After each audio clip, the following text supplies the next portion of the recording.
जय श्री श्याम भक्तों, आज हम एकादशी मैया की कथा सुनेंगे जिनका नाम है विजया एकादशी।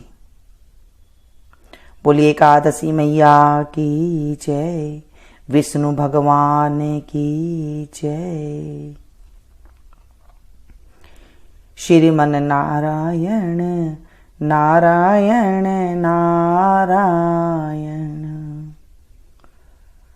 श्रीमन नारायण नारायण नारायण, भजमन नारायण नारायण नारायण, श्रीमन नारायण नारायण नारायण।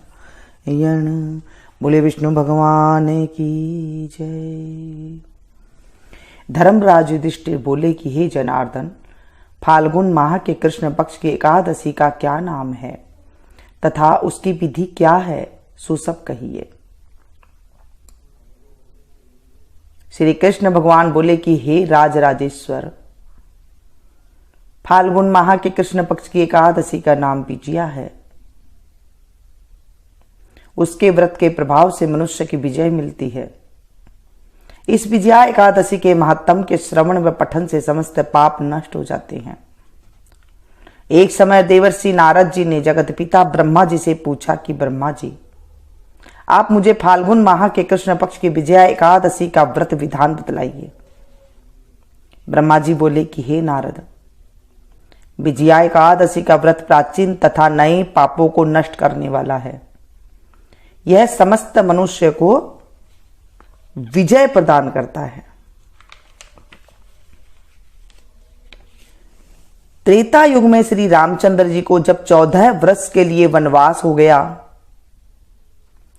तब वह श्री लक्ष्मण जी तथा जानकी जी सहित पंचवटी में निवास करने लगे।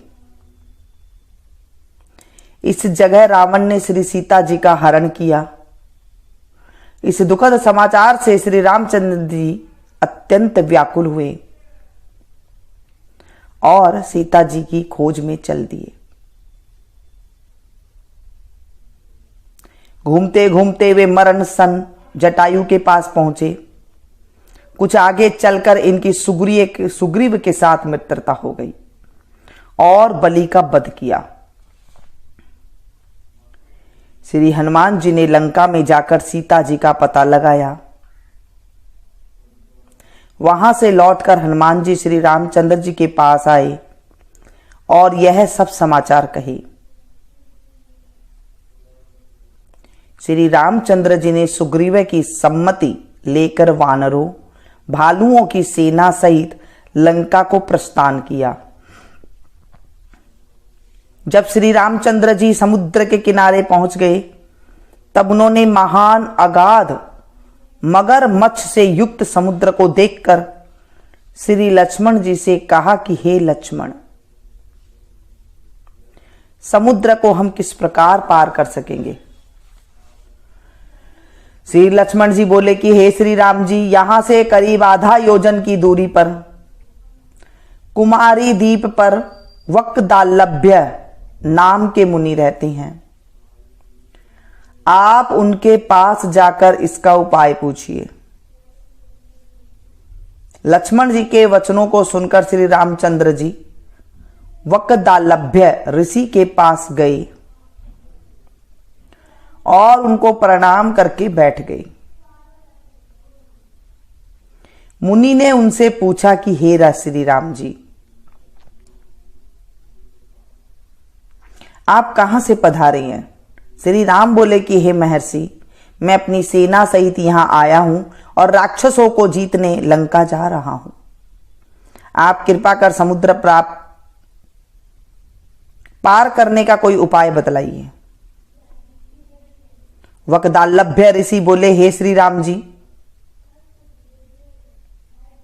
मैं आपको एक उत्तम व्रत बतलाता हूं। फाल्गुन माह के कृष्ण पक्ष की विजया एकादशी का व्रत करने से तुम समुद्र से अवश्य ही पार होगे और तुम्हारी विजय होगी। हे श्री राम जी, इस व्रत की विधि यह है, दशमी के दिन स्वर्ण चांदी तांबे या मिट्टी किसी का एक घड़ा बनावे, उस घड़े को जल से भरकर तथा उस पर पंच पल्लव रखकर वेदिका पर स्थापित करे। घड़े के नीचे सात नाज मिले हुए और ऊपर जौ रखे।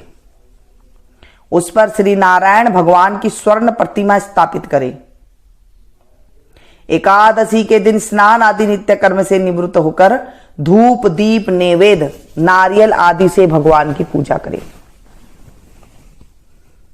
उस दिन भक्ति पूर्वक घड़े के सामने व्यतीत करे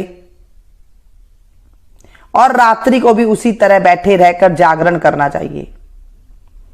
द्वादशी के दिन नदी या तालाब के किनारे स्नान आदि से निवृत्त होकर उस घड़े को ब्राह्मण को दे देना चाहिए। हे राम, यदि तुम इस व्रत को सेनापतियों के साथ करोगे तो अवश्य ही विजयी होगे। श्री रामचंद्र जी ने विधि पूर्वक विजया एकादशी का व्रत किया और इसके प्रभाव से दैत्यों के ऊपर विजय पाई। अतः हे राजन, जो मनुष्य इस व्रत को विधि पूर्वक करेगा उसकी दोनों लोकों में विजय होगी। श्री ब्रह्मा जी ने नारद जी से कहा था कि पुत्र, जो इस व्रत के महात्म को सुनता है उसको वाजपेय यज्ञ के फल की प्राप्ति होती है। उसकी हर जगह विजय होती है। बोलिए विष्णु भगवान की जय, एकादशी मैया की जय। आरती युगल किशोर की कीजे, राधे तन मन धन नो छावर कीजे। आरती युगल किशोर की कीजे, राधे तन मन धन नो छावर कीजे। रवि शशि कोटि बदन की शोभा, ताही निरख मेरो मन गयो लोभा। रवि शशि कोटि बदन की शोभा, ताही निरख मेरो मन गयो लोभा।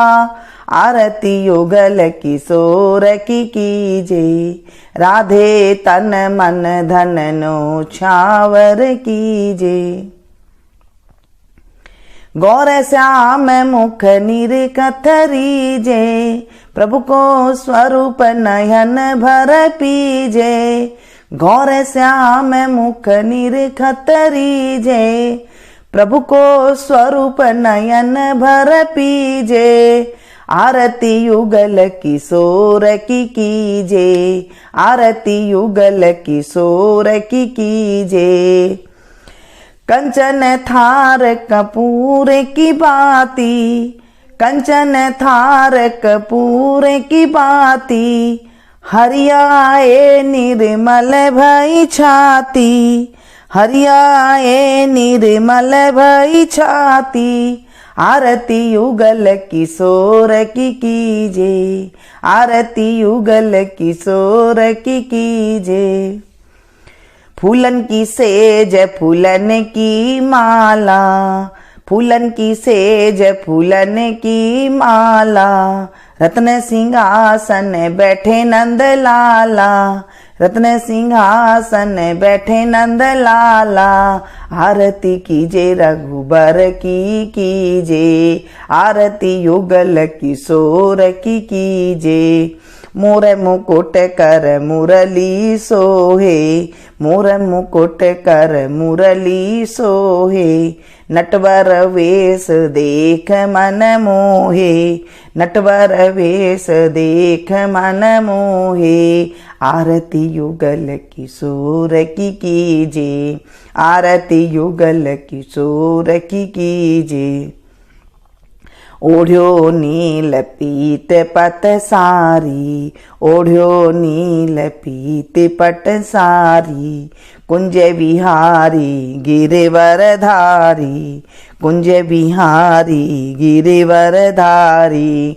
आरती युगल किशोर की कीजे, तन मन धन न्यो छावर कीजे। श्री पुरुषोत्तम गिरिवरधारी, श्री पुरुषोत्तम गिरिवरधारी। आरती करत सकल ब्रज नारी, आरती करत सकल ब्रज नारी। आरती युगल किशोर की कीजे, आरती युगल किशोर की कीजे। नंद नंदन बिरसभान किशोरी, नंद नंदन बिरसभान किशोरी। परमानंद स्वामी अविचल जोड़ी, परमानंद स्वामी अविचल जोड़ी। आरती युगल किशोर की कीजे, आरती युगल किशोर की कीजे। तन मन धन न्योछावर कीजे, तन मन धन न्योछावर कीजे। बोलिए एकादशी मैया की जय, विष्णु भगवान की जय। हे प्रभु, आज हमने एकादशी मैया का कथा का स्मरण किया है। इस कथा में अगर कोई त्रुटि हो गई हो तो हम अबोध बच्चे को समझ के माफ कर देना। अधूरी है तो पूरी करना और पूरी है तो स्वीकार करना। इस कथा को जो पढ़े सुने सुनाए होकारा भरे, उसके जीवन में भी विजय की प्राप्ति देना। हे प्रभु, हमारे जीवन में कोई भी कष्ट हो उसे दूर करना। इस कथा को आप ज्यादा से ज्यादा शेयर कीजिएगा ताकि आपको भी कथा सुनाने का, महात्म सुनाने का फल मिल सके और आपको भी जो है विजय की प्राप्ति हो सके। आज एकादशी के व्रत की कथा हमने सुनी है। सुनते ही हमारे जीवन से पाप की निवृत्ति हो जाती है, ऐसा हमारे ग्रंथों में लिखा हुआ है। अगर हम व्रत कर सकते हैं तो बहुत अच्छी बात है, नहीं तो हम सिर्फ अगर कथा भी सुन लेते हैं तो भी हमारे जीवन में पापों से निवृत्ति होती है और पुण्य की प्राप्ति होती है। एकादशी के दिन चावल नहीं खाना चाहिए, एकादशी के दिन बाल नहीं धोने चाहिए, एकादशी के दिन नाखून नहीं काटने चाहिए, एकादशी के दिन बाल नहीं काटने चाहिए, एकादशी के दिन कोई प्याज लहसुन जैसी चीजें नहीं खानी चाहिए। एकादशी के दिन सात्विक खाना खाना चाहिए, सात्विक रहना चाहिए, तो भी हमारे जीवन में पुण्य की प्राप्ति होती है।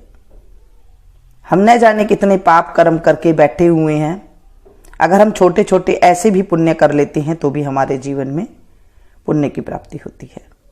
एकादशी के दिन आंवला का सेवन करना चाहिए, इससे भी जो है पुण्य की प्राप्ति होती है और धन की प्राप्ति होती है। ये थी छोटी सी जानकारी। अच्छी लगे तो एक लाइक जरूर दीजिएगा और इसे ज़्यादा से ज़्यादा अपनों के साथ शेयर कीजिएगा। मैं चाहती हूँ कि मेरे जितने भी सब्सक्राइबर फैमिली है वो भी अपनों के साथ शेयर करके और वो भी पुण्य कमा सकें। जब आप किसी को कथा सुनाते हैं तो आपको हाथों हाथ उसका 60% जो पुण्य होता है अपने खाते में आ जाता है, हमारे खाते में आ जाता है और हम पुण्य के भागी हो जाते हैं। तो क्यों ना करें अच्छे काम। इसे ज़्यादा से ज़्यादा शेयर कीजिएगा। मिलती हूँ फिर से एक नई कथा के साथ, नई जानकारी के साथ।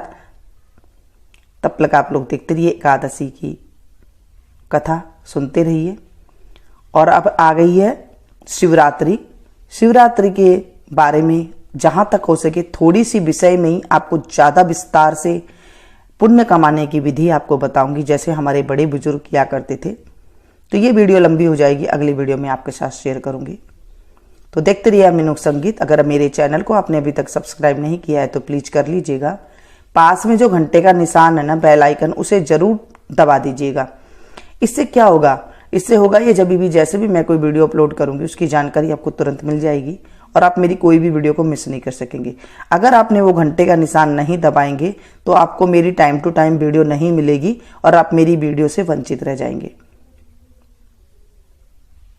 मिलती हूँ फिर से एक नई वीडियो में। Thank you. जय श्री श्याम भक्तों।